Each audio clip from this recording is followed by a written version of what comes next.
Mabuhay Pilipinas! Maligayang pagbabalik dito sa aking channel, pero kung bago ka lang, pasuyo ng like and subscribe. Salamat agad! Ngayong araw ng Wednesday, October 23, 2024, kabayan, update lamang po tayo dito po sa binabantayan nating Bagyong Christine.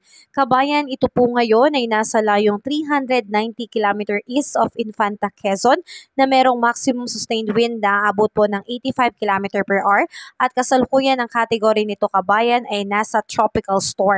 Ito po ay kumikilos pa west-northwest at 15 km per hour.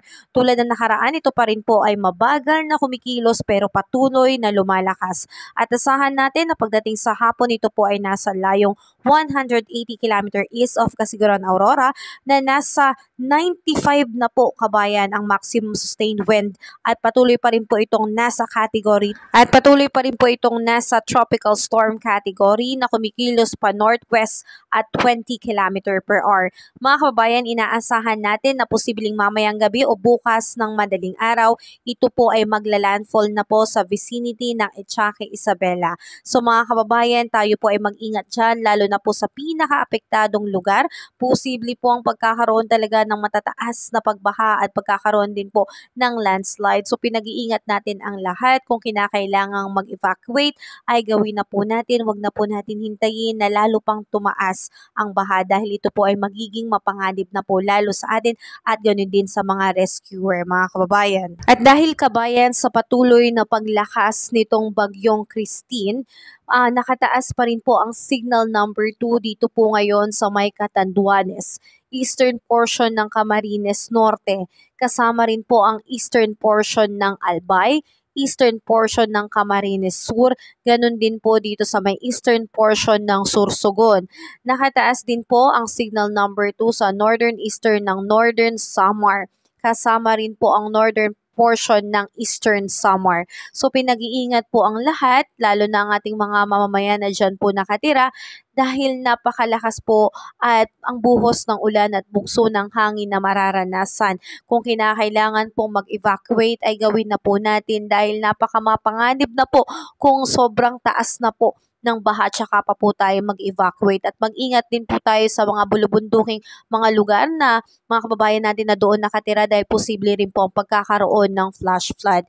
Samantalang, kabayan, nakataas pa rin po ang signal number 1 dito po sa may Ilocos Norte, Ilocos Sur, La Union, Pangasinan, Apayao, Kalinga, Abra, Mountain Province, Ifugao, Benguet, Cagayan, including Babuyan Island, Isabela, Quirino, Nueva Vizcaya, Aurora, Nueva Ecija, Tarlac, Zambales, Bataan, Pampanga, Bulacan, Metro Manila, Cavite, Laguna, Batangas, Rizal, Quezon, including Polillo Island, Occidental Mindoro, including Lubang Island, Masbate, including Ticao and Burias Island, Marinduque, Romblon, and the rest of Camarines Norte, and the rest of Camarines Sur, and the rest of Albay, at ganun din sa Sorsogon. At sa Visayas, signal number 1, dito po sa may ilang bahagi ng Eastern Samar, the rest of Northern Samar, Samar, Leyte, Biliran, and Southern Leyte. Sa Mindanao naman po, dito sa may Dinagat Island, Surigao del Norte, including Surigao Bucas, Grande Island. So mga kababayan, ingat po tayo dyan. Posible pa pong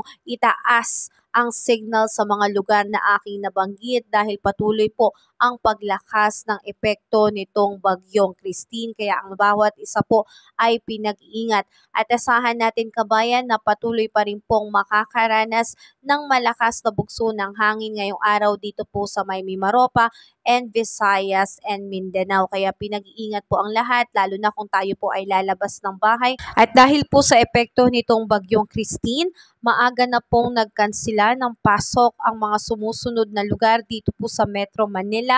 Wala pong pasok sa lahat ng antas, pampubliko man o pribadong paaralan dito sa Mandaluyong City, Pasig City, Taguig City, Marikina City, Muntinlupa City, San Juan, Parañaque City, Las Piñas City, Malabon City, Pateros, Quezon City, Pasay City, Valenzuela City, Manila City, and Navotas City. At kung nais mong malaman kabayan kung kansilado nga ba ang pasok sa inyong mga lugar, bisitahin mo lamang ang mga designated LGU FB page, mga official FB page po ng inyong mga lugar dahil nandoon po nakapost kung may pasok o wala sa inyong mga lugar. At sa mga apektadong lugar natin kabayan, tayo po ay mag-ingat at patuloy po tayong manalangin sa ikakaayos at magiging kaligtasan po ng bawat isa. So ingat tayo kabayan at patuloy ko po kayong i-update sa mga susunod pang pagbabago o development dito po sa Bagyong Christine at sa mga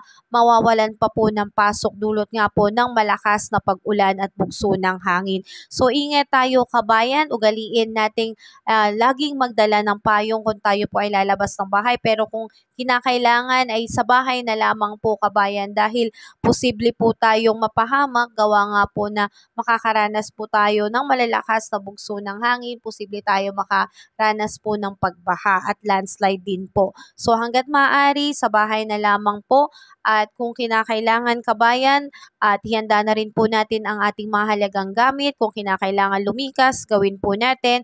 At kung mayroon pa pong kuryente sa inyo kabayan, i-charge mo na ang iyong cellphone, power bank upang maging handa tayo kung sakasakaling mawalan man ng kuryente o magkaroon po ng brownout sa ating mga lugar. At patuloy tayong mag-ingat kabayan, samantalang meron po tayong namomonitor ngayon kabayan na dalawang sama ng panahon sa labas ng Philippine Area of Responsibility at inaasahan po na ito po ay magsasanib pwersa at magiging isang ganap na bagyo sa mga susunod pang araw, kaya patuloy ko po kayong i-update. Antabayanan natin ito ang panibagong pagpasok ng bagyo na tatawaging Bagyong Leon. Kabayan, kung nakatulong sa iyo ang video na to, huwag mo namang kalimutang mag-like and subscribe at pasuyo na rin po, pahit na rin po ng notification bell para updated ka sa mga susunod ko pang weather update. Muli, maraming salamat, ingat, God bless po kabayan.